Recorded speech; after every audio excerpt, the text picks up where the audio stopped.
Gujarat #1 engineering university Sankalchand Patil university. So బేసికల్గా acting skills అనేవి మీలో ఉన్నాయి. మీరు బిఫోర్ సినిమా ఇండస్ట్రీకి పరిచయం అవ్వకముందు మీరు అనేకమైన షోస్ చేశారు, డ్రామాస్ చేశారు, యాక్టింగ్ చేశారు, స్టేజ్ షోస్, అవార్డ్స్ అన్నీ పొందారు. ఈ నేపథ్యంలో ఎప్పుడన్నా మీరు కెమెరా ముందర పర్ఫామ్ చేసేటప్పుడు ఇట్లా కాదు ఇంకా బాగా చేయండి అని ఎవరన్నా డైరెక్టర్ దగ్గర నుంచి సజెషన్ తీసుకున్నారా? అంటే ఒకటి అవుతుందమ్మా, ఇంకో టెక్నిక్ ఏమంటే, నేను వెళ్ళగానే ఒక సీన్ ఉందనుకోండి, సపోజ్ అది ముందు చెప్పాలంటే జి సత్యమూర్తి గారు నన్ను కెమెరా ముందు నిలబెట్టారు 87లో చైతన్యం సినిమాలో. జస్ట్ అప్పుడు జాబ్ చేస్తూ సరదాగా వెళ్ళి చేసింది అనమాట. అప్పుడు కూడా నాకు ఏం తెలియదు, కెమెరా అంటే ఏంటో కూడా తెలియదు. ఆయన కెమెరా ముందు నన్ను నిలబెట్టింది యాక్చువల్గా జి సత్యమూర్తి గారు, మన దేవిశ్రీ ప్రసాద్ వాళ్ళ ఫాదరు. ఆ తర్వాత నేను ఫుల్ బ్లడ్జెడ్గా నేను వాలంటీర్ రిటైర్మెంట్ తీసుకున్న తర్వాత కానీ మళ్ళీ ఫీల్డ్లోకి వచ్చానమ్మా నేను. అయితే నాకున్న అలవాటు ఏమిటంటే, ఏదన్నా వేషం ఉందని అనుకోండి, ఆ సీన్స్ తెప్పించుకుంటాను నేను. ఓకే, డైరెక్షన్ డిపార్ట్మెంట్ అడిగి సీన్స్ తెప్పించుకుని సీన్ చదివిన తర్వాత ఈ సీన్ ఎలా చేస్తే బాగుంటుంది అనేది నేను ఒక అవగాహనకు వస్తాను. వెళ్ళిన తర్వాత అంటే మీరు ముందర రోజే రిహార్స్ చేస్తారా? షూటింగ్ సెట్స్ లో ఖాళీ టైం లేదు, నేను ముందు తెప్పించుకుని రిహార్సల్ చేసుకుంటా ఇంట్లో, నో డౌట్. ఎందుకంటే అది మన వృత్తి అది కాబట్టి. అయితే నేను వెళ్ళిన తర్వాత డైరెక్టర్ని అడుగుతాను. డైరెక్టర్ గారి విజన్ ఒక రకంగా ఉంటుంది కదా, ఆయనకి ఏ విధంగా కావాలి, ఆయన స్కూల్ ఏమిటి అనేది ముందు మనం తెలుసుకోవాలా. కాబట్టి ఎలాగైనా సార్ ఈ సీన్ ఎలా ఉందో మరి ఎలా చేయమంటారు, నాకైతే ఇలా చేస్తే బాగుంటుంది అనుకుంటున్నాను, మరి మీ ఇష్టం, మీరు ఎలా చెప్తే ఎలా చేస్తాను అనుకోండి. బాగుంది అనుకుంటే ఆయన కూడా బాగా రావటం కదా కావాలి, లేకపోతే సజెషన్ చెప్తారు, ఆయన చెప్పిన సజెషన్ ప్రకారం చేసేటువంటి. అది పెద్ద నాకు ఎక్కువ. సో దాని విషయంలో మీకు ఎప్పుడు రీటేక్లు ఇంకా బాగా చేయాలి, రివైజ్ చేయాలి అనేది ఎప్పుడు జరగల? సాధారణంగా రీటేకులు నాకు లేవు ఇంతవరకు. అబ్బాబా, సింగిల్ టేక్ ఆర్టిస్ట్ అంటే ఇలాగే ఉంటారేమో. నిజంగా కూడా నాకు కళామ తల్లి నా అదృష్టం. నేను ముందే ప్రిపేర్ అవుతా, అంటే ఎందుకంటే మన ఎప్పుడన్నా సీన్లో లేకపోతే సెట్లో కానీ మీరు డైరెక్టర్స్ విజన్ని కంటే కూడా డామినేట్ చేసి ఇలా చేస్తే బాగుంటుందండి, నన్ను ఒక్కసారి నమ్మండి అని అనుకొని చెప్పి కన్విన్స్ చేసిన సందర్భాలు ఉన్నాయా? అలా చెప్తాం సార్, అది ఇట్లా చేయమంటారా అని రిక్వెస్ట్లు అడగాలి.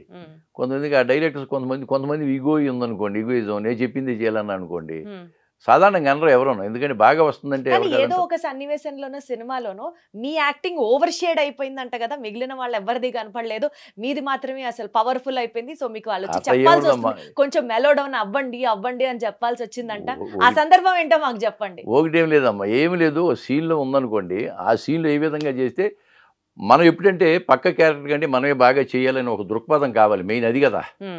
ఇప్పుడు పక్క క్యారెక్టర్లు ఉన్నాయి, పక్క క్యారెక్టర్ ఎవరికి వాళ్ళు బాగా చేయాలి, ఎవరికి వాళ్ళే బాగా చేయాలి, డామినేట్ చేయాలి ఆ సీన్లు అనుకుంటుంటారు. నాది కూడా అంతే ఉంటుంది. నేను చేసే క్యారెక్టర్ అందరికంటే బాగోవాలనే ఉద్దేశంలో చేస్తూ ఉంటాం. అది చేసిన తర్వాత ఎవరి క్యారెక్టర్ హైలైట్ అవుతుంది అనేది మనం ఏం చెప్పలేము. ఎప్పుడన్నా ఏ సినిమాలో జరిగింది చెప్పండి. ప్రతి సీన్లో అదే ఉంటుంది, ఒక్క సినిమా అనుకోండి, ప్రతి సీన్లో మేము చేసేది అంతే. మీకు బెస్ట్ డైరెక్టర్ నుంచి కాంప్లిమెంట్ ఎవరిచ్చారు చెప్పండి? బెస్ట్ అందరూ బాగానమ్మా. విజేంద్ర ప్రసాద్ గారు హ్యాపీ, బోయపాటి సీన్ గారు హ్యాపీ, బాబీ గారు ఓకే, అను రాఘపూడి గారు. మీకు వాళ్ళకి ఒక్కొక్క డైరెక్టర్ తో మీకున్న అటాచ్మెంట్ గురించి చెప్పండి. పెద్ద పెద్ద సినిమాలు చాలా చేశారు, బాగా లైక్ చేస్తారమ్మా. ఎందుకంటే నా ఏజ్ని బట్టి, ఏజ్లో వచ్చాడు బాగానే మనం చెప్పిన పని చేసుకుపోతాడు, అడ్జస్ట్ అవుతాడన్న ఒక భావం వాళ్ళలో ఉంది. అందుకే నన్ను ఎవ్వరు కూడా ఏమి మాట తోలవటం కానీ నన్ను ఏమైనా అనటం ఎప్పుడూ లేదు. నేను కూడా వెళ్ళి వాళ్ళతో గౌరవంగా ఉంటాం, వాళ్ళు చిన్నవాళ్ళైనా గౌరవంగా మాట్లాడటం, మన పని మనం చూసుకోవటం, వెళ్ళిపోవటం, ఇంతే. అక్కడికి వెళ్ళిన తర్వాత మనం ఏదో నేను గ్రేట్గా ఫీల్ అవ్వటమో, లేకపోతే వాళ్ళకి ఏదో చెప్పాలని చెప్పడమో, లేకపోతే సీనియారిటీ నేను చెప్పింది మీరు ఏమన్నా అటువంటి మాటలు నా దగ్గర లేవు. వాళ్ళు చెప్పినట్టు చేసుకుని వెళ్ళిపోతుంటా. One of the busiest character artist కదా గాంధీ గారు మీరు ఇప్పుడు. ఇప్పుడు బాగుంది, ఎవరు నమ్మలేకపోతుంది. ఈ ఏజ్లో అవకాశాలు రావడం అనేది నా అదృష్టం. అది అసలు అంత హెల్దీగా, అంత యాక్టివ్గా ప్రతి క్యారెక్టర్ని పండించగలిగేలా చేస్తున్నారంటే నిజంగా ఆ దేవుడి కృపే మీ మీద. నిజంగా ఆ కళామ తల్లి, నటరాజ స్వామి, అద్భుతం. సో కమల్ హాసన్ గారు మీకు చాలా ఇన్స్పిరేషన్ అని విన్నాను. ఆయన దగ్గర నుంచి యాక్టింగ్లో మీకు ఇన్స్పిరేషన్ వస్తూ ఉంటుంది అని విన్నాను. ఏంటి మీకు అంత స్పెషల్ అట్రాక్షన్? కమల్ హాసన్ గారు న్యాచురల్ ఆర్టిస్ట్ అమ్మా. ఇప్పుడు నటించేటప్పుడు న్యాచురల్గా ఉండాలి, ఆర్టిఫిషియల్గా ఉండకూడదు. నేను యాక్చువల్గా అయితే నేను చదువుకున్నప్పుడు నాకు ఎన్టీ రామారావు గారు చాలా అభిమాని. ఫస్ట్ మార్నింగ్ షో ఫస్ట్ నేను టికెట్ తీసుకోవాలి. మచిలీపట్నంలో చదువుకున్నప్పుడు మేము వెళ్ళి 7 గంటలకి వెళ్ళి నిలబడి 9:30 షో అయితే 7 గంటలకి వెళ్ళి మొట్టమొదటి టికెట్ తీసుకోవాలి. అలా అంత ఇదిగా ఉండేవాళ్ళం. ఆ తర్వాత మళ్ళీ కృష్ణ గారు, తర్వాత ఇప్పుడు చిరంజీవి గారు, పవన్ కళ్యాణ్, ఇక వీళ్ళతో చేస్తున్నాం కాబట్టి ప్రతి హీరోని నాకు అభిమానులే. కమల్ హాసన్ గారు ఏంటి న్యాచురల్గా చేస్తాడు ఆయన. కమల్ హాసన్ గారు చాలా న్యాచురల్ యాక్టింగ్. మీరు ఆయనతో కలిసి ఎప్పుడన్నా చేశారా? లేదమ్మా, కుదరల, అవకాశం లేదు, రాలేదు. చేసేద్దాం గాంధీ గారు, త్వరలో చేసేద్దాం. ఓకే, పిలిస్తే చేయటానికి ఏముందా, మేము చేయొచ్చు. ఇప్పటిదాకా మీరు చేసిన క్యారెక్టర్స్ లో బాగా కష్టపడింది ఏంటి గాంధీ గారు? అంటే కష్టం, నా ఉద్దేశం ఏంటంటే మీరు ఎక్కువ ప్రయత్నం చేసి హోంవర్క్ చేసి ఒక 3-4 సార్లు మీకు మీరుగా చూసుకొని, మామూలుగా అన్నీ మీకు జుజుబి, కానీ ప్రత్యేకంగా మీ వైపు నుంచి ఒక్కింత రవ మరి కాస్త కష్టపడి చేసింది ఏంటి? కష్టపడింది ఇది లేదమ్మా చెప్పాలంటే. నాకు చాలా ఇంట్రెస్ట్గా చేస్తాను కాబట్టి నాకు ఏమీ కష్టం అనిపించట్లేదు. కానీ చిన్న చిన్న సినిమాలు బాగా ఎంకరేజ్ చేస్తున్నాను బాగాను.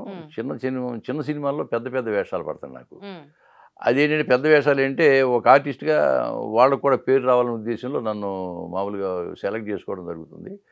అవి బాగా చెయ్యాలి, ఆ చిన్న సినిమాలకి మనం అడ్వాంటేజ్ కావాలి అనేది ఒక దృక్పథం. ఏ సినిమాలు చేశారు చిన్న సినిమాల్లో? చాలా. ఇప్పుడు ఒక 25 ఉన్నాయమ్మా అప్పుడు సినిమాలు నేను చేసినవి. 25 సినిమాలు రిలీజ్కి ఉన్నాయి. రిలీజ్కి ఇప్పుడు 18వ తారీఖు వీడే మన వారసుడని ఒక సినిమా చేశాను నేను. దాంట్లో hero father character, hero, producer, director, రచన, పాటలు పాడటం అన్నీ కూడా అతనే. రమేష్ ఉప్పని, ఆయన 18వ రిలీజ్ అవుతున్నది. అతను చదువులేదు, తాపీ మేస్త్రి అమ్మ. చాలా అద్భుతంగా పాటలు కూడా అద్భుతంగా రాస్తాడు అతను. భగవంతుడు ఇచ్చిన వరం అతనికి. దాంట్లో మంచి క్యారెక్టర్ చేశాను, చాలా మంచి క్యారెక్టర్. రిలీజ్ 18వ రిలీజ్ ఉందమ్మా. అలాగే కలివి వనం అని ఈ మధ్య జగిత్యాల అడవుల్లో చేశాము. రాజ్ నరేంద్ర గారు డైరెక్టర్ అయినా. దాంట్లో కూడా మెయిన్ క్యారెక్టర్ నాది. నాకు మనవరాలు వేసిన నాగదుర్గ అని అమ్మాయి మనవరాలు. చెప్పండి, నేను హీరో, ఆ అమ్మాయి హీరోయిన్ కింద లెక్క అన్నాడు ఆయన. నువ్వే హీరో అన్నాడు. అంటే హీరో అంటే ఫైట్లు చేసేవాడు, డాన్సులు చేసేవాడు కాదమ్మా. ఆ కథకి మెయిన్ పాత్ర ఏదైతే అదే హీరో. ఏంటది ఆ సినిమా పేరు? కలివి వనం. అది ఎప్పుడు రిలీజ్ అవుతుంది?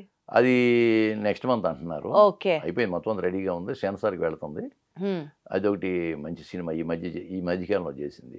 ఇంకా చాలా ఉన్నాయి మా సినిమాలు రిలీజ్, చాలా ఉన్నాయి. 25 సినిమాలు రిలీజ్ కి రెడీగా ఉన్నాయి.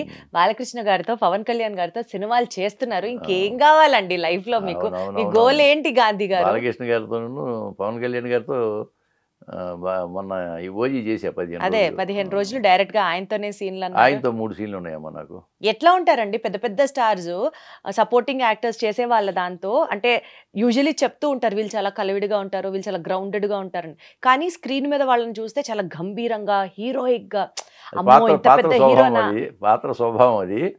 కానీ ఇక్కడికి వచ్చినప్పుడు మామూలుగా అంతతో మాట్లాడతారమ్మా, అదేమి కాదు. కానీ ఇప్పుడు నా ఉద్దేశం నేనేమో అక్కడికి వెళ్ళిన తర్వాత వాళ్ళని డిస్టర్బ్ చేయడం నాకు ఇష్టం ఉండదు. ఎందుకంటే వాళ్ళు దాని మీద కాన్సన్ట్రేషన్ పెడతారు కదా. వచ్చినప్పుడు ఆ సీన్ ఎలా చేయలేమిటి, వాళ్ళు కూడా అదే ఆలోచన ఉంటుంది కదా. ఇంకా పవన్ కళ్యాణ్ గారు అయితే రాజకీయాలు హడావిడి ఉంటుంది కదా. ఆ సీన్ ఏదో చేయటం, పక్కకు జరగటం అంతే. ఆయన షార్ట్ అయిపోగానే వెళ్ళి అక్కడ కూర్చుని బుక్స్ చదువుతూ ఉంటాడు. ఏమన్నా పలకరిస్తే చక్కగా మాట్లాడతాడు. కానీ నేను ఎక్కువ డిస్టర్బ్ చేయటం, వాళ్ళతో ఫోటోలు దిగటం ఇటువంటి ఇంతవరకు చేయలేదు. బాలకృష్ణ గారు ఇక్కడ అంతే. ఆయన వస్తాడు, డైరెక్టర్ ఏం చెప్తే అది చేస్తాడు. ఇంకా అది ఆయన ఓన్గా ఏం చెప్పడు అసలు. డైరెక్టర్ గారు ఏం చెప్తే అది చేసుకుని పక్క జరుగుతాడు అంతే ఆయన. సో ఇలాంటి పెద్ద పెద్ద స్టార్స్ నుంచి మాలాంటి వాళ్ళు, నెక్స్ట్ జనరేషన్ వాళ్ళు నేర్చుకోవాల్సిన అంశాలు ఏముంటాయండి? Discipline, time punctuality, discipline. 9కి షూటింగ్ స్టార్ట్ అంటే 9కి వచ్చేసి రెడీ అయిపోయి మేకప్ తో ఉంటారా? చిరంజీవి గారు చేశాను, 6 సినిమాలు చేశాను. చిరంజీవి గారు సెట్కి వచ్చాయంటే రాగానే ఆయన యాక్టివిటీ ఏంటి నేను గమనిస్తూ ఉంటా. వస్తాడు, క్యారవాన్లోకి వెళ్తారు, వెళ్ళగానే అసిస్టెంట్ డైరెక్టర్ సీన్ తీసుకెళ్తాడు. ఆయన మేకప్ సీన్ చదువుకుంటూ ఉంటాడు. చదువుకుని కిందకు వచ్చి ఒకసారి 2 సార్లు చూసుకుని చేసేస్తుంటాడు. మరి అన్ని 157 సినిమాలు చేసిన ఆయనే అంత డిసిప్లిన్గా చేస్తున్నప్పుడు నిన్న కాక మొన్న వచ్చిన వాళ్ళు మేము ఎలా చేయాలి? మీరేంటి, మీరు నిన్న కాక మొన్న వచ్చిన 150 సినిమాలు చేస్తారు కదా.